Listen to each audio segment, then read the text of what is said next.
Recently हमारी एक reel पे 1 मिलियन से ज्यादा व्यूज आए। नॉर्मली हमारे रील्स पे 600-700 व्यूज आते थे, तो जब 1 मिलियन से ज्यादा है तो भाई बहुत मजा आया। मतलब सही है, लेकिन ये 1 मिलियन व्यूज फ्लूक भी हो सकता है। हम मना नहीं कर रहे, हम ये नहीं कर रहे कि हमने I have got that strategy या फिर मुझको पता चल चुका है वो राज जिसको अप्लाई करने से आपकी सारी रील्स पे 1 मिलियन से ज्यादा व्यूज आएंगे। नहीं, ऐसा कुछ नहीं है। लेकिन हाँ, उस 1 मिलियन व्यूज के पीछे की एक छोटी सी कहानी है जो हमको समझ में आई। शायद कहीं ना कहीं आपको हेल्प कर सकती है। थोड़ा सा है, सुन के देख लो, समझ में आए तो बढ़िया है, नहीं समझ तो कोई दिक्कत नहीं है। पता है क्या, अपने आसपास देखोगे ना लोगों को, तो देखोगे कि हर कोई ना कहीं पहुंचना चाह रहा है। या फिर आसपास के लोगों को हटाओ, खुद को ही देख लो, कहीं ना कहीं तो पहुंचना ही चाह रहे हो ना आप भी। हर कोई किसी न किसी एक इंतजार में है, कोई ऐसी मंजिल या ऐसा मुकाम जहां पे पहुंच के या तो सब कुछ ठीक हो जाए या तो इतनी ताकत आ जाए कि सब कुछ ठीक करा जा सकता है। तो हर कोई कहीं ना कहीं चल रहा है, हर कोई अपने ही रास्ते पे चल के अपने आप को ही खोज रहा है। और ये इंतजार कितना भी हो सकता है, किसी का 1 दिन हो सकता है, किसी का 1 हफ्ता, 1 महीना, 1 साल, 5 साल या 10 साल, नहीं पता। लेकिन हर कोई एक ना एक सफर पर है, हम सभी हैं। तो हम सब लोग अपने ही रास्ते पर चल के अपने आप को ही खोज रहे हैं, हम सभी लोग। और हम सबके पास एक चीज जो कॉमन है वो है इंतजार। और ये इंतजार ही कहीं ना कहीं हम सबको एक साथ जोड़ता है, कनेक्ट करता है। तो ये रील से हमको पता चला कि लोग कनेक्ट कैसे करते हैं। ठीक है, तो सुनते रहना, साथ देना। ये इंतजार में कैसा भी हो सकता है। किसी को नौकरी मिलने का इंतजार है, किसी को रिटायरमेंट का इंतजार है, किसी को नौकरी छोड़ के या जॉब छोड़ के अपना एक स्टार्टअप करने का इंतजार है, किसी को शादी का इंतजार है, कोई किसी नए रिलेशनशिप में आना चाह रहा है, कोई किसी रिलेशनशिप से निकलना चाह रहा है, कोई अपना शहर छोड़ के आगे जाना चाह रहा है, किसी को नए शहर में एक अपने नए घर का इंतजार है, किसी को अपना ट्रेडिंग अकाउंट क्लियर होने का इंतजार है, कोई शायद बीमार पड़ा है, उसको अपने ठीक होने का इंतजार है। बहुत सारी चीजें हैं। किसी को अपने एडमिशन का इंतजार है, किसी को किसी चीज का, किसी को किसी चीज का। हर कोई किसी ना किसी के इंतजार में है, हम सभी लोग। और इस टाइम में क्या होता है, बहुत बार, कई बार लोग अपना पेशेंस लूज आउट कर देते हैं और लगता है कि सब कुछ रुक गया है, सब कुछ एकदम साइलेंस।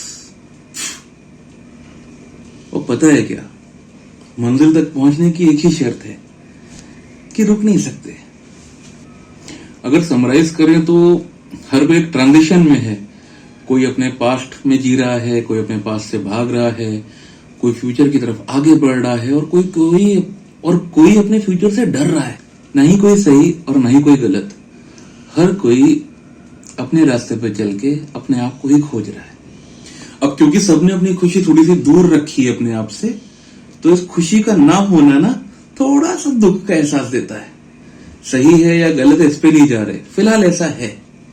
और इस दुख में जब आप अपने आप से लड़ाई कर रहे होते हो ना, जब आपको सेल्फ डाउट आता है, कॉन्फिडेंस लो होता है, तो कहीं ना कहीं बहुत सारे इमोशंस आपके सप्रेस हो रहे होते हैं। पता नहीं चलता है लेकिन हो रहे होते हैं। आप इमोशनली वल्नरेबल हो रहे होते हो क्योंकि कई सारे इमोशंस आप सप्रेस कर रहे होते हैं।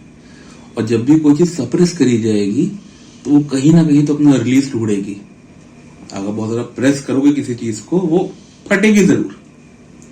100% प्रेशर कुकर होता है ना, सीटी तो मारेगा ही मारेगा बाबा। तो जब हम आपसे मिलते हैं तो हमारा इंटेंट ये रहता है कि हम आपको थोड़ा सा रिलैक्स कर सकें, हम आपको बता सकें कि सब कुछ ठीक हो जाएगा, हम आपको बता सकें कि आप ही हो जो सब कुछ ठीक भी करोगे। तो इसको करने का एक तरीका जो हमको समझ में आता है वो ये है कि हम आपकी डिसीजन मेकिंग में आपकी हेल्प कर सकें। क्योंकि अगर आप सही डिसीजन ले पाओगे तो अब शायद आप अपने आप से लड़ना बंद कर दोगे, और जब लड़ना बंद कर दोगे तो शायद आप थोड़ा सा रिलैक्स कर पाओगे। ठीक है, तो ये कैसे करेंगे? सिंपल सी चीज है, हमने कुछ करा, हमने कुछ जाना, हमने कुछ सीखा। जो सीख के, जो अप्लाई हमने करा, वो काम करके उस सिचुएशन से या what ever thing happened, I got something out of it. ठीक, उसको टेक अवे कहते हैं। तो सिंपल हो गया ना, हमारे पास कुछ टेक अवे है, शायद आपके काम आ जाए। तो भी कैसे करेंगे? बहुत सिंपल है। जब भी कोई काम कर रहा होता है ना, या इन्वॉल्व होता है किसी काम में, कैसा भी काम, तो there is a learning that is required which helps you to make a good decision और the right decision for that present time. बोले तो जब आप किसी काम में इन्वॉल्व होते हो तो आपका एक डिसीजन बताता है कि वो काम कैसा जाने वाला है। सॉर्टेड है। हम यहाँ पे क्या कर रहे हैं, हमने कुछ काम किया, हमें कुछ समझ में आया, तो वो हमारा टेक अवे पॉइंट है जिससे हमको बहुत हेल्प हुई। तो हम वो टेक अवे पॉइंट आपसे शेयर कर रहे हैं कि शायद कहीं ना कहीं अगर हम लोग कनेक्ट कर पाए तो आपको वो टेक अवे पॉइंट कहीं ना कहीं आपको हेल्प कर देगा, और आपका जो रास्ता है, जो आपका सफर है जिसपे आप खुद हैं, वो थोड़ा सा कहीं ना कहीं आसान हो जाएगा। ठीक है? तो इस वीडियो में हम आपके साथ एक ऐसा ही टेक अवे शेयर कर रहे हैं जिसने हमको हमारी रील पे 1 मिलियन प्लस व्यूज दिए। पहली बार दिए, लेकिन दिए। ठीक, अगेन कोई सीक्रेट फॉर्मूला नहीं है। हमने कुछ चीज सीखी, कुछ इंटेंट था, उसको अप्लाई किया और काम हो गया। एक ही बार हुआ। You can call it a fluke, but it helped me. It helped me to gain a better understanding. It helped me to do my work with compassion, and it really helped me to understand myself. ठीक, तो शुरू करें? Done है। Netflix पे एक series है, वो release हुई थी, तो ऐसा हम लोग पूरा फैमिली बैठ के देख रहे थे। जो वो सीरीज है वो अपने आप में टॉपिक बहुत इंटेंस है, तो उसके बारे में जानना था। और जब उसकी कास्ट या जो एक्टर्स उसमें परफॉर्म कर रहे हैं, जब आप उनको देखते हैं तो फिर एक्चुअली सारे रीजन खत्म हो जाते हैं। आप बस उनको देखना चाहते हो, क्योंकि ये मेरा पर्सनल व्यू है। जब किसी सीरीज में के मैनन, आर माधवन, बाबिल, जूही चावला सब एक साथ एक्ट करते हैं, तो वो कहानी बस एक कहानी नहीं रह जाती, वो आपका एक हिस्सा बन जाती। हालांकि हमारा तो बन गई थी। तो हम लोग ने देखना शुरू किया, और पहले एपिसोड में एक सीन आया जिसमें के मैनन और बाबिल आमने सामने आए। वो सीन आते ही ना, पता नहीं दोस्त क्या हुआ, अंदर एक इमोशन सा है कि यार इरफान खान नहीं ऐसा लगा जैसे ऐसा क्यों हुआ। और ये सब एक साथ हुआ बहुत पहले, आई थिंक 11-12 साल पहले। हमने एक YouTube पे इंटरव्यू देखा था के मैनन का, शो मी one more Irfan Khan, good और बैड फिल्म इज अ। और जब सीरीज देख रहे थे तो ये लग रहा था कि अंदर क्या चल रहा होगा इस समय। मतलब आप किसी को इस लेवल पर रिस्पेक्ट करते हो as an actor, as a colleague, और अभी वो नहीं है, and his son is acting in front of you. As a fan एक अंदर था कि ठीक है, ऑन द स्क्रीन तो बहुत अच्छा चल ही रहा है, the way everyone is acting is बहुत ज्यादा अच्छा, लेकिन अंदर क्या चल रहा था, वो क्या चीज थी, आपने क्या सोचा, आपके अंदर क्या गया होगा, और ये चीज हम जान नहीं सकते। मतलब किससे पूछेंगे, कौन बताएगा जाके।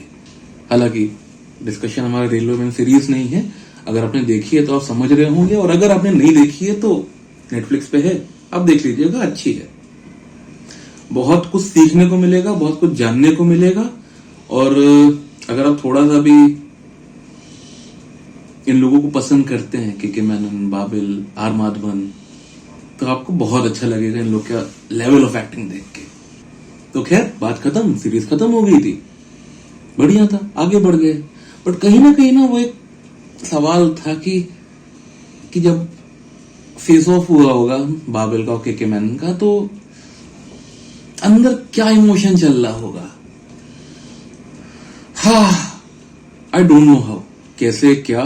थोड़े दिन बाद YouTube पे एक इंटरव्यू रिलीज हुआ जिसमें रेलवे मैन के सारे जितने भी एक्टर्स थे वो साथ में बैठ के बता रहे थे सीरीज कैसी थी, सेटअप कैसा था, स्क्रिप्ट के बारे में, ये सब चल रहा था। और आई थिंक स्टार्टिंग में ही बाबिल ने सबको रोक के बीच में एक लाइन बोली, वो ये कहना है क्योंकि हमारी बहुत लंबी शूटिंग थी, बहुत हेक्टिक शूटिंग थी। मुझे के सर के साथ मैंने काम किया, मुझे एक दिन ऐसा महसूस नहीं हुआ कि मेरे पास फादर। आउट ऑफ नोवेयर, यकीन मानिए, ना हमने ढूंढा, ना हमने पर्सनली मैसेज किया था, कुछ नहीं किया था, बट वो सवाल था अंदर। और उसका हमको आंसर यू मतलब इट गॉट सर्व्ड नहीं पता, क्योंकि एज अ फैन ना आप एक्टर से इमोशनली कनेक्टेड फील करते हैं। और फैंस कौन होते हैं, कुछ मांगते नहीं है आपसे, बस ये चाहते हैं कि आप ठीक रहो, आप खुश रहो और अपना काम और अच्छे से कर पाओ। और उस काम में अगर हम लोग कुछ कर सकते हैं तो बता दीजिए, हम लोग वो कर देंगे, इतना ही रहता है ना। तो जब ये सीन हुआ, सामने वो पूरा इंटरव्यू देख रहे थे, तो हमको बस ये लगा कि बस जिस इमोशन से हम गुजरे हैं या जो चीज हमको स्ट्राइक करी शायद किसी और को भी स्ट्राइक करी होगी। तो ये जो आंसर हमको मिला out of nowhere, can I do something about it? तो what I did is just open my mobile, Canva खोला और एक 40 सेकंड की रील बना के शेयर कर दी इंस्टाग्राम पे और यूट्यूब पे as a short same reel share कर दी। आगे जो हुआ वो बहुत अजीब था। विद इन 10-11 दिन this reel got 1.2 million views. Even हम स्क्रीनशॉट शेयर कर देते हैं आपके सामने। मल्टीपल लाइक्स, कितने 92-93 हजार, 93,000 प्लस लाइक्स, बहुत सारे कमेंट्स, बहुत सारे सेव, बहुत सारे शेयर। तो बात ये नहीं कि अरे देखो मेरी रील कितने लोगों तक पहुंच गई, देखो कितना अच्छा हो गया, देखो इतने फॉलोअर्स आ गए आए। हालांकि बहुत सारे फॉलोअर्स आए, बहुत फॉलोअर्स मिले, बट ये सब ना थोड़ा सा, ये तो नहीं कहेंगे छोटा पड़ गया। अच्छा लगता है यार जब लोग इंटरेक्ट करते हैं, जब लोग बताते हैं, जब लोग उस इमोशन से कनेक्ट कर पाते हैं, but that was the main thing. ये सब तो बाय प्रोडक्ट बन गया। तो बात ये समझ में है कि सारा खेल तो बहुत टेक अवे का है। मीन्स आपने कुछ करा, आपको कुछ समझ में आया, तो अगर आपको कुछ मिल गया है ना, आप वो बस शेयर कर दो जो आपने समझा या सीखा या जिया। ये नहीं कॉपी पेस्ट मारा भेज दिया, नहीं, कुछ उसमें ऐड कर दो जो जहां पे आप रिफ्लेक्ट कर रहे हो। हमने कोई फैंसी हैशटैग नहीं डाला था, सिंपल सा थैंक यू मैसेज डाला था अपने कैप्शंस में। आई थिंक बहुत लोग ने पढ़ा होगा, मैक्सिमम लोग पढ़ते नहीं, लेकिन हमारा वही काम था और शेयर कर दिया। एंड जब लोग ने उसमें इंटरेक्ट करना शुरू किया ना, तो आई गॉट टू नो कि बॉस इट वर्कड। बहुत लोग सेम चीज से कनेक्ट करते हैं। तो जो इमोशंस सबके सप्रेस हो रहे थे ना, जो मैं शुरुआत में बात की थी कि जब आप एक सफर पे होते हैं, जब इंतजार में होते हैं, तो एक अंदर एक लड़ाई चल रही होती है और उसमें बहुत सारे इमोशंस आप सप्रेस कर रहे होते हैं। उस इमोशन से कनेक्ट कर सकते हो तो कर लो, क्योंकि जो चीज सप्रेस हुई है वो गुस्सा बन के फूटे या आंसू बन के फूटे, इससे बेटर है ना कि वो कनेक्ट होके हील हो जाए, वो फ्लो हो जाए किसी के थ्रू, आपके थ्रू, आपकी बातों के थ्रू, आपके काम के थ्रू। हम लोग यही करते हैं ना, हम लोग कुछ सीखते हैं और उसको एक्सप्रेस करते हैं अपने। कोई आर्ट के थ्रू करता है, कोई रील्स बनाता है, कोई पॉडकास्ट करता है, कोई पेंटिंग करता है, कोई गाना गाता है, कोई मूवी बनाता है। It depends. उस समय आप जो कर सकते हो आप वो करते हो। कोई जाके बात कर लेता है, कुछ भी। The whole game of this takeaway was, और the whole purpose of this video is कि अगर आपको कुछ मिला है ना एज एन आंसर या एज अ लर्निंग, तो वो टेक अवे ना आप बस शेयर कर दो। और अगर लोग उससे कनेक्ट करते हैं तो फॉलोअर्स आना, व्यूज आना, शेयर्स होना, वॉट एवर, ये सब बाय प्रोडक्ट बन जाता है। क्योंकि उसमें आप कुछ करते नहीं है, वो काम व्यूअर्स अपने आप कर लेते हैं, आपसे बिना पूछे कर लेते हैं। तो थोड़ा सा अच्छा बुरा सोचे कि नहीं मैं तो जब परफेक्ट चीज मुझे मिलेगी तब करूंगा, या फिर जब सेटअप प्रॉपर होगा तब करूंगा। दोस्त, तब तक ना ये जो इंतजार है ना, ये बढ़ा लोगे। अभी आप जो कर सकते हो ओरिजिनल, वो कर दो। क्योंकि अगर लाइक्स और डिसलाइक्स के पीछे रुकोगे ना, तो आप अपना ऑथेंटिसिटी मिस कर देंगे। तब आपकी रील होगी कि अरे यार ऐसा क्या बना कि लोग को पसंद आए। बाबा, अगर कोई चीज आपको पसंद आई है तो वो बना दो पहले। अगर अच्छी होगी तो लोग को पसंद आ जाएगी, नहीं आएगी तो नहीं आएगी, क्या फर्क पड़ता है। आपको तो अच्छा लगा ना, अगर आप वो चीज दोबारा देखोगे आपको खुशी मिलेगी ना, तो अपने लिए कर लो, लेकिन कर लो। क्योंकि और ऐसा नहीं कि हर बार बहुत सारे व्यूज आते हैं। हमने सेम शॉर्ट यूट्यूब पे डाला था, उसे 226 व्यूज आए थे। बट ठीक है, बहुत सारी रील्स होती नहीं चलती, बट ठीक है, जब वो क्रिएट हो रहा होता है तो कहीं ना कहीं जो हमने समझा या सीखा वो कम्युनिकेट भी हो रहा होता है, वो एक्सप्रेस हो रहा होता है। और आई डोंट नो, शायद कहीं ना कहीं किसी ना किसी के काम आ जाए। ऐसा कोई जो अपने सफर पर हो, ऐसा कोई जो अपने रास्ते पे खुद को खोज रहा हो, और ऐसा कोई जो जिसको जरूरत हो, शायद देख ले, शायद सुन ले। ठीक है, आप अपना काम कर दो। अगर आपने कुछ सीखा है उसको शेयर ही तो करना है, कर दो। ठीक है, बस इतना ही था। आगे कुछ होगा तो फिर से बताएंगे। अगर आपको कुछ लगता है कि आप हमें बता सकते हो तो प्लीज कमेंट्स में बता दो। और बस बाकी सब बढ़िया, मौज करो। चलो बाय बाय।